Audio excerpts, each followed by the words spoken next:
when I'm getting to the bag, ayy. Got the foot on the gas, pedal to the metal when the lane moving fast, ayy. Let them all cross. If they hate, then let them hate and make a bigger boss, ayy. This episode is brought to you by SPI Logistics, the premier freight agent logistics firm in North America.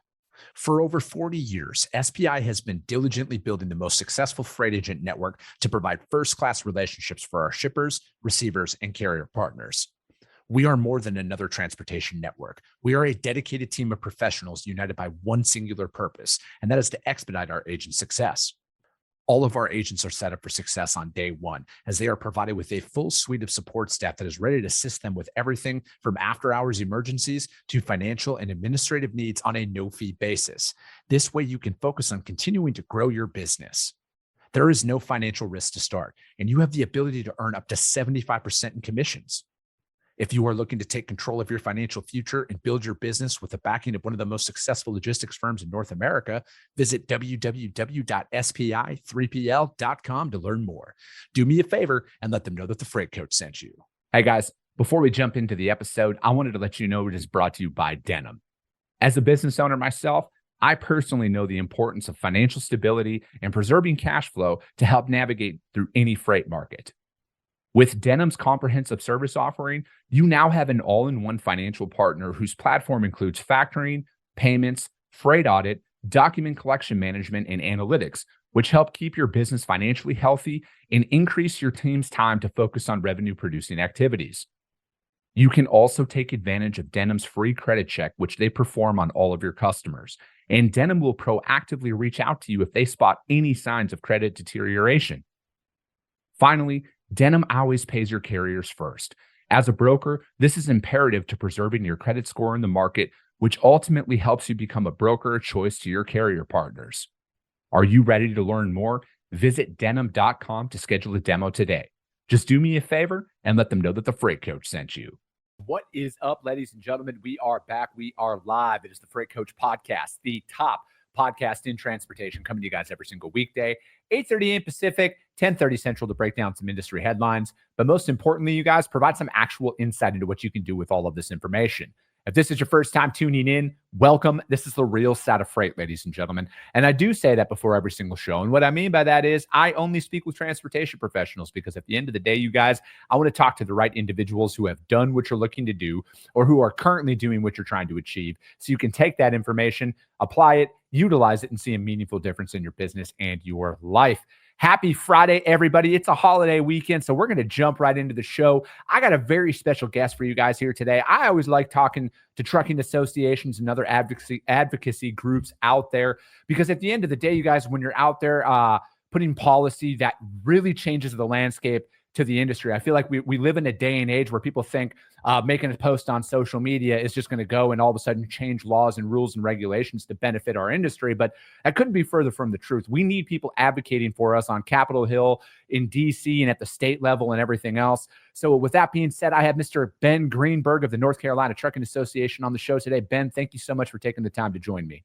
Yeah, absolutely. It's a pleasure. I was jamming out a little bit to the intro there. Yeah, it only took me about 1,200 episodes to find the right intro for this song, man. We switched it up a few times, and my team behind the scenes, they deserve all the credit for this. They had sent me a bunch of different choices, and I'm like, yeah, that's the one. That's the one I've been looking for out there, and we're going to roll with that. Absolutely.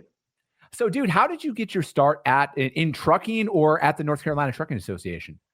Yeah, so I got my trucking start by picking trucking. You know, a lot of people are born into it. I kind of adopted it, and it's adopted me. I went to law school and got my law license. And, you know, when you're in law school, you don't really get told what to do with that law license, right? You can do whatever you want. You could do family law, you could do traffic tickets, criminal, all things under the umbrella. I knew I wanted to be in a courtroom. I just didn't know exactly what I wanted to do with that. And then when I got into my practice, I was kind of looking around at the people that I respected at the firm and was trying to make my path on how can I be like them. And I realized very quickly that a lot of them were generalists, and the only way to be as good of a generalist would be to go the long haul, do it for 25 years. And I was a little impatient kind of with my personal career and thought, well, what if I just pick an industry niche and just focus on that completely, get to know that industry better, have a higher volume of those types of cases, and then feel like I could be that kind of expert in that particular field. And I did that. I kind of looked around at the work that I had. I had some municipal work, some nursing, manufacturing, retail. I was lucky to have some exposure to transportation and trucking. And I was just drawn to working with those folks. They reminded me of the people that I grew up with, kind of hardworking, salt of the earth, work hard, play hard.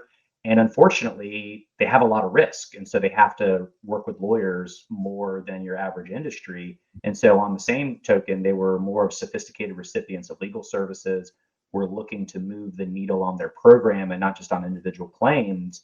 And I was just drawn to it, said, yes, this is what I'm going to do.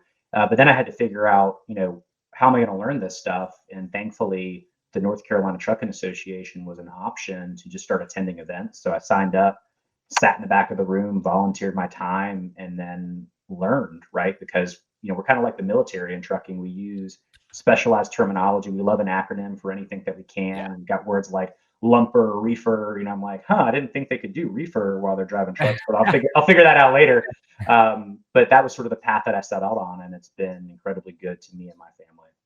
Dude, that's awesome, man. And I like, for me, I've had transportation specific attorneys on the show a bunch. I got some really good friends out there in the industry who come on, and we always like to say anytime a lawyer's on the show, you guys, none of this is legal advice. Ben's not your attorney. I'm definitely not an attorney. And if you need an attorney, go consult one.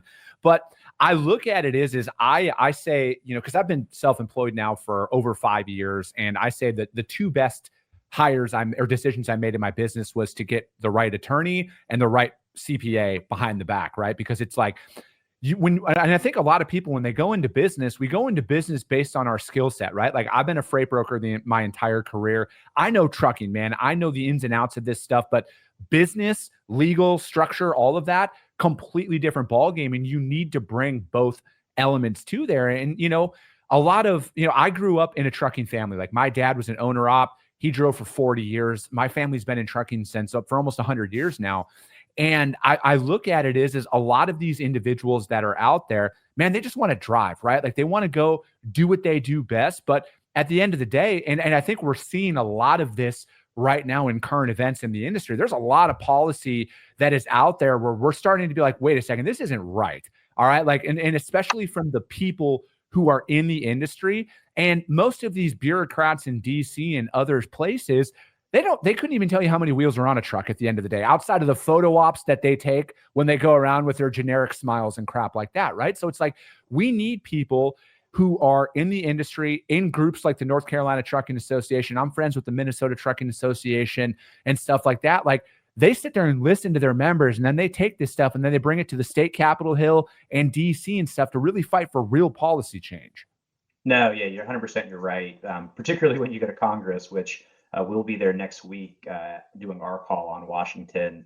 I know I look young, you look young, but when you meet some congressional staffers, they look like they were just coming out of high school, and you can kind of see them. You're talking about a tractor and there's a trailer, and you can see them kind of trying to diagram, what exactly they're putting together. And you're 100% right. We don't have enough industry folks in those legislative bodies because they're busy trucking, that our job from an educational standpoint is so significant.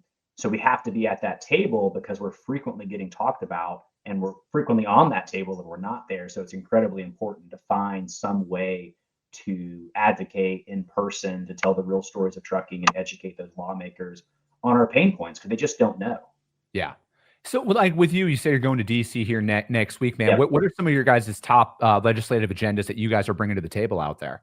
Yeah, the biggest issue is putting some stopgaps up for nuclear verdicts. That's something that we're working on at the federal level. You probably had some folks on talk about state level efforts in that space. We've had some nice wins, in Iowa, Georgia, Florida, and I'm sure I'm missing some states recently where they've been able to fix their legal systems a little bit.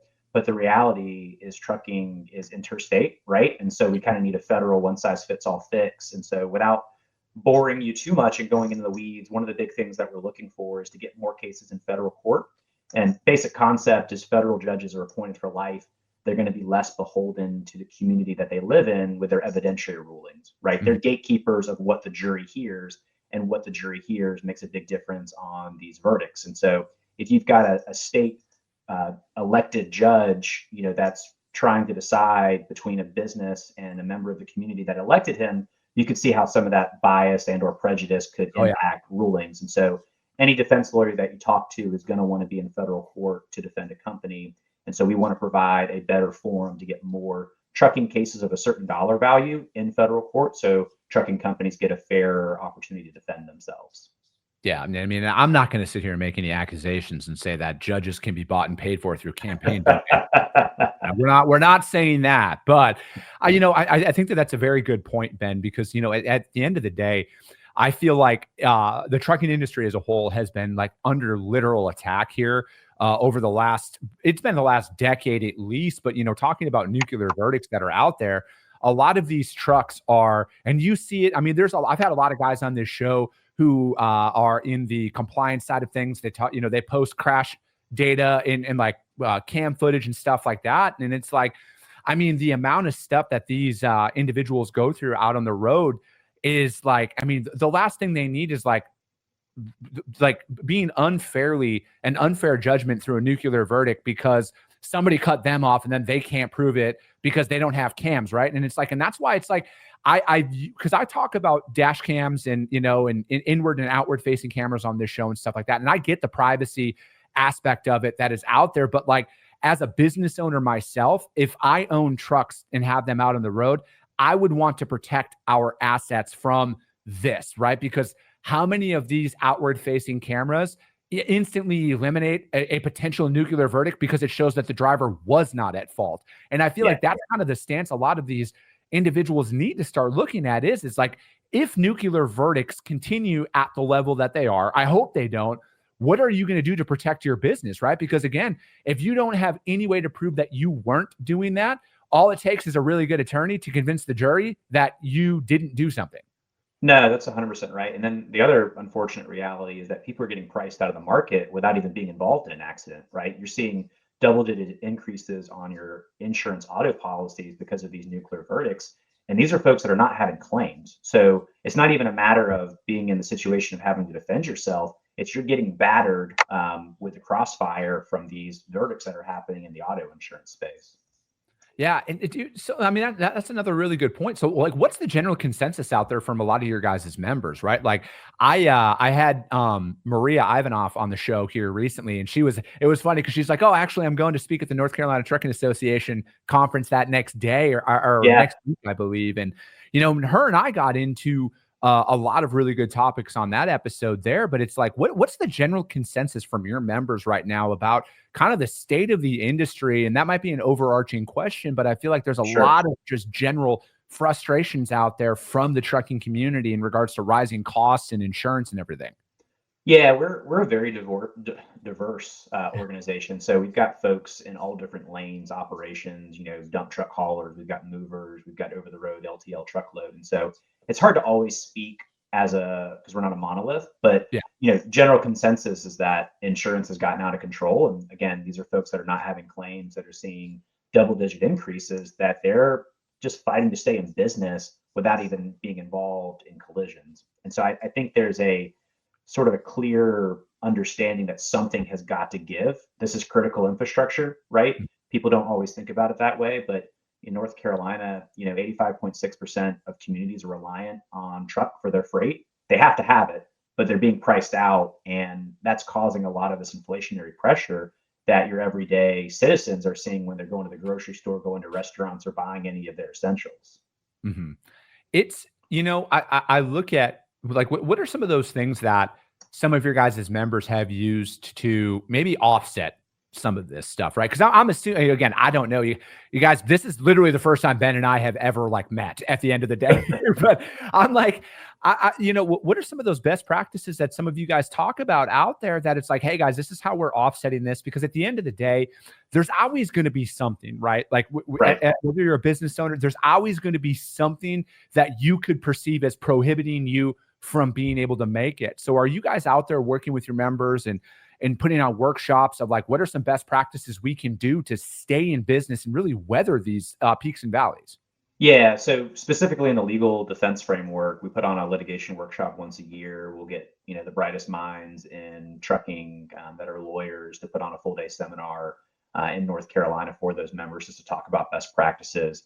A lot of folks are having to take on more risk, right? Some folks are going to captives, other folks are taking higher retentions to be able to just keep the lights on in the auto insurance world. But then more importantly, we're not just complaining about it, we're doing something about it. We'll have a group of 15 folks in DC next week. We're at the General Assembly in North Carolina every month that they're in session, bringing people up to tell these sort of real stories of trucking, to push for reform.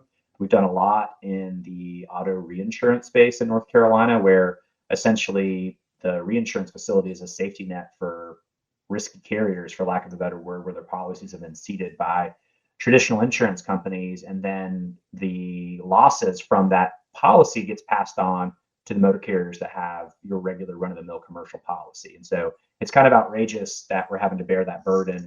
And then the constant pressure, it's just the cost just keeps going up. All of our cost inputs are going up.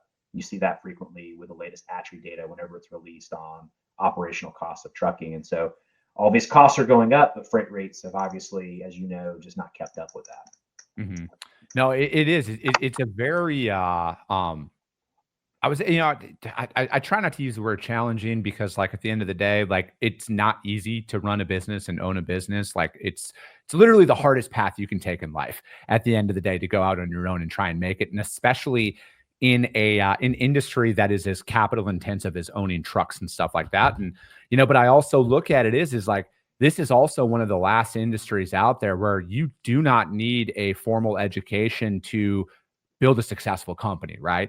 At the end of the day, I mean, a lot of it is work ethic and everything, but I look at it is coming as somebody who's literally been around this industry my entire life. I feel like we're at a very unique time now, Ben, where we have to use our voices in the right way to get the right attention out there. I think throwing temper tantrums on social media aren't going to get it, outside of, you might get a 5-second viral clip out there. But like, I feel like we do need more of the right people standing up out there to really fight this. But most importantly, again, this is Chris Jolly's opinion. We need our politicians to actually listen to us and really take what we're saying to heart. And I'm not going to talk about, campaign donations and stuff like that, but like, instead of the highest donor always getting a seat at the table, like I feel like most people in everyday America out there, we don't feel like we're heard at all. And I want to see a lot of that change. And it's like seeing, individuals like yourself and other organizations out there fighting for this. Like, this is why I really want to push this avenue the most, because it's like, this is how you will get your voice heard out there in Capitol Hill, is if you're with an organization like the North Carolina Trucking Association, or hit up any state that you live in right now. They have a trucking association out there, and this is how you get involved. No, that's 100% right. I tell people you have to have a team, right? If you see me, catch me ranting on social media, it's more about have a team. I'll hear your complaints, but if you're not doing something about it, at some point in time, I'm going to be tired of responding to them, right? Like put yourself in action. And I think truckers don't realize it as much as that we're the majority, like the vast majority, right? So you look at North Carolina and you look at any other state, in NC specifically, 1 in 15 employees in this state are in the transportation industry. So just pause and think about that for a second. And so imagine if those hundreds of thousands of employees were all able to take one day out of the year, go to the General Assembly together and say, enough is enough. We can't handle this anymore. You're putting us out of business. This is critical infrastructure. Do you want your milk, your eggs, your fuel, your medicine, your clothing, all of your necessities? Then you're going to have to provide some relief to us. That body will listen. And so that's what my job is trying to organize that team, grow that tent, and get those people together to just take one day out of the year and come tell your story. And you don't have to be a lobbyist or trained. You don't have to remember all the facts like I do. Everyone always says, well, you remember all these facts, and say, well, that's my job. Yeah. Your story is to tell what it's like on the road, right? What it's like to not be able to sleep at night because you're worried about a nuclear verdict out there for a collision that you didn't even cause. Yeah. That's what matters. That story is what's real, right? What I do is I'm able to facilitate and get people together to help share those stories. And that's how we've seen some success in the General Assembly and in Congress. Do you think it's because the majority of business owners in transportation are small business? They don't feel like they have a seat at that table because they're like, oh, it's just me and two other drivers, or, even the majority of freight brokerages out there, man, right. It's small business, right? So I feel like that might have a lot to do with it, where they're like, dude, I don't like my company does $2 million a year in revenue. What are they don't want to listen to me. Yeah, and the answer is they do. But I think the other issue is they're just so busy, right? Like if you're that small business owner, how many hats are you wearing, right? And Mhm. so the idea of giving up one day can just feel exhausting, particularly when you're getting pulled in so many different directions. What I would say, particularly with state level politics, is it makes such a huge difference, and it can actually get the job done in one meeting, and it's that legitimate. And our folks, people don't realize at the state level, these are part-time elected leaders, right? Yeah, Chris, I know we haven't talked before, but do you have any idea what your average state level politician gets paid from the state for their work? Oh, I know in Arizona it's like 25, 30 grand. Yeah, so it's $14,000 or so in North Carolina, and for their campaign. So a run-of-the-mill House campaign in North Carolina raises about $40,000, and so we have a PAC. A lot of organizations have a PAC. And people always hate the idea of money in politics, but it's a game that you have to play.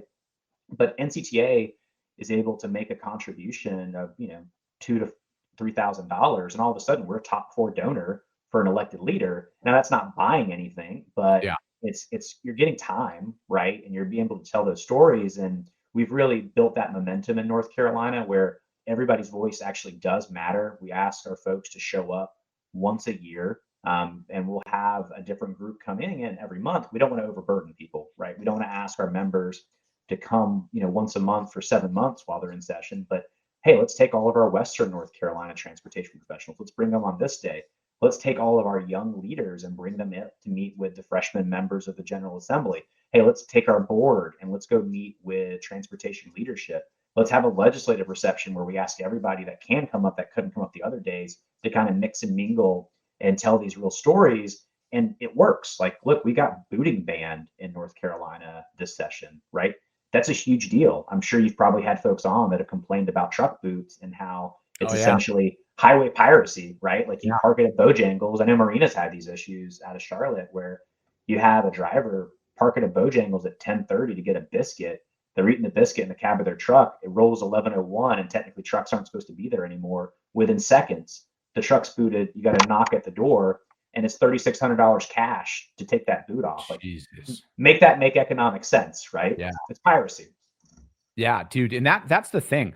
Like predatory towing, bringing up stuff like that. Like that's a whole other ball game out there. But, I want to talk on the like the legislative side here in the state in stuff like that, because I feel like that's where, you said something earlier that most individuals out there, they don't have the time because they're trying to run their business. And I feel like that is, again, that's kind of like the sentiment of a lot of people is that like, and I know that this was my dad's sentiment back in the day. He couldn't shut his business down to go somewhere, not only like pay for a ticket to go to a conference, flights, hotel, like he can't, Yep. like, he's not going to see the value in doing something like that when he's like, I got a truck payment, I got to replace this part on it when I get home and stuff like that. Like they got other real things out there. So it's like, again, this is why, talking about this, because I'm assuming most people they think it's more of a time commitment, right? Than it actually is. Right. And it is like, you have to go out there and fight for this stuff, but you got to know what angles to take, because most individuals' opinions out there are going to be like, oh, I hate the government. Okay. But like, if we're going to fight them, how are we going to do it? Right. You can't just like post it out there. There's a way to go about this and do this and get your voice heard. And I look at it is like, if you have real complaints out there, complaining on social media isn't going to do anything about it. You got to find a way to do it, because if you want change, sometimes you're going to have to show up at the doorstep of state Congress and stuff like that and be like, hey guys, you got to listen to us now. Like, we're sick and tired of this. This is what's going on. Right. No, that's 100% it. And, we make it easy on folks. It's usually a half-day commitment. There's obviously travel to get to Raleigh. But we can also do events in your backyard. And so if you're unable to do that and you've got a facility, invite your elected leader to come visit you at work. A lot of them would love to do that because they're trying to educate themselves on industry that they represent. And, we have our own tools that we work with that overlays the federal, MCMIS data, FMCSA data on top of legislative districts. And so we're able to really map out what's going on in every congressional district, in every state Senate, state House district, and provide that information to our leaders. But at the end of the day, you've got to be able to provide your story in some format. And we offer those opportunities.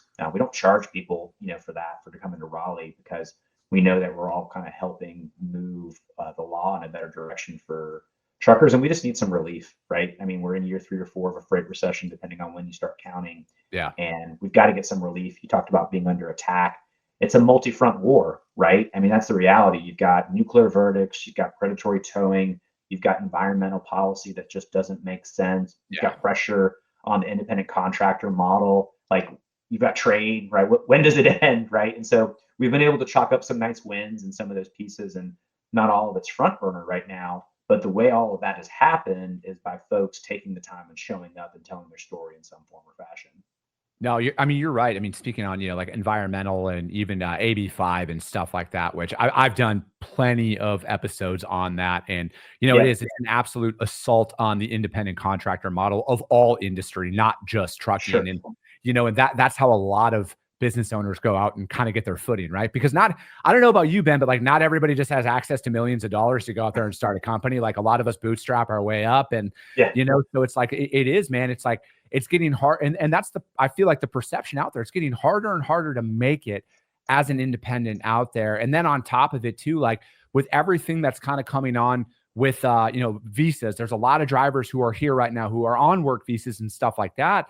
And again, the way that I see it, man, as long as you're following the same laws and rules that I have to follow here, I fully support everybody's right to do that. But there's a lot of other things now where it's like, I look at it and what I don't like is how each state can operate differently in regards to like federal mandates, right?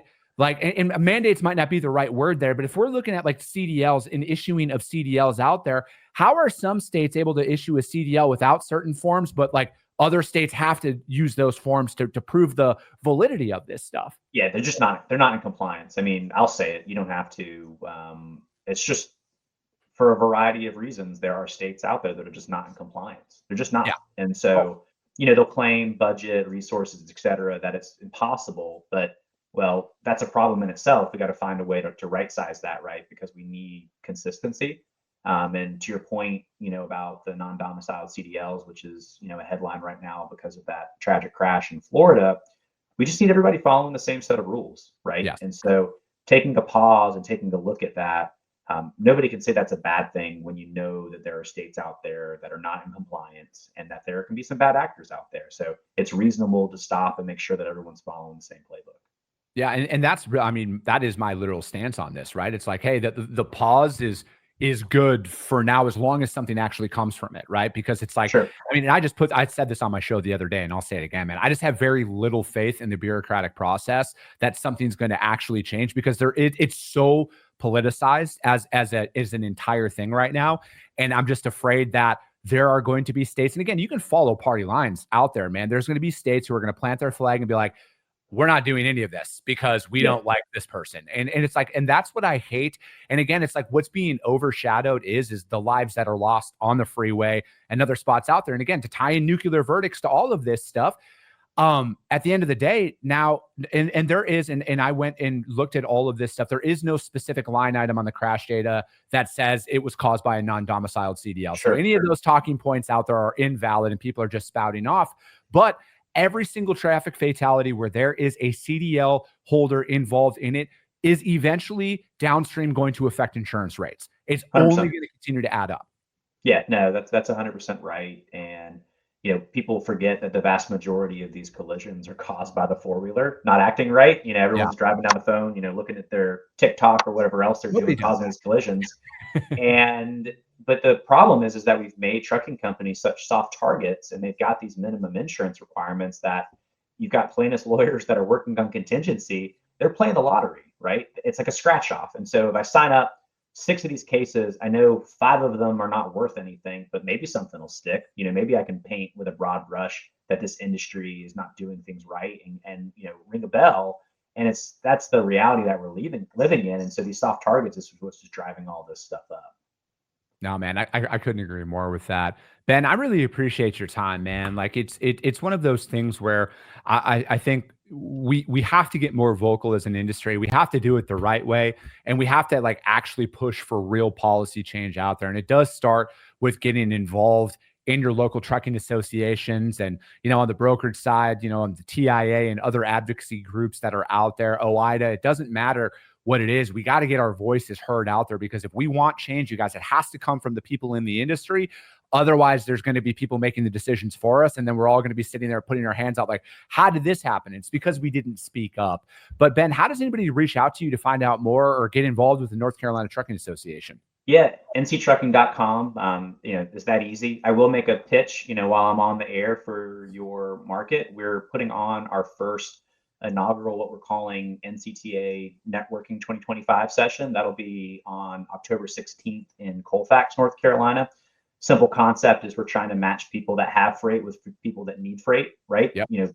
Cargo theft and fraud is a huge issue. And so this is an opportunity as folks that are needing that capacity to actually meet the carriers in person.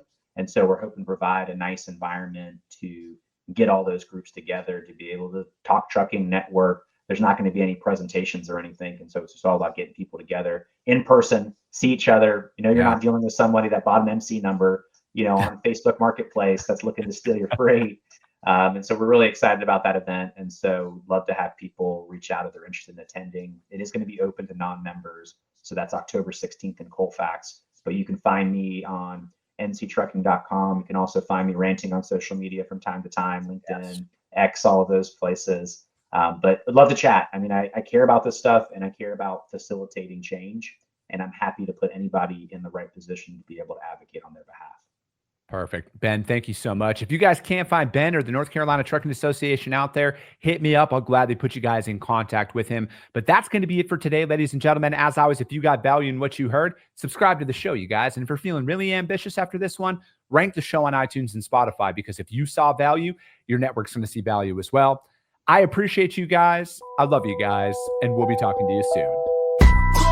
Came back with a bang, window down, yelling out money, anything. Hey, ooh, got the foot on the gas, pedal to the metal when I'm getting to the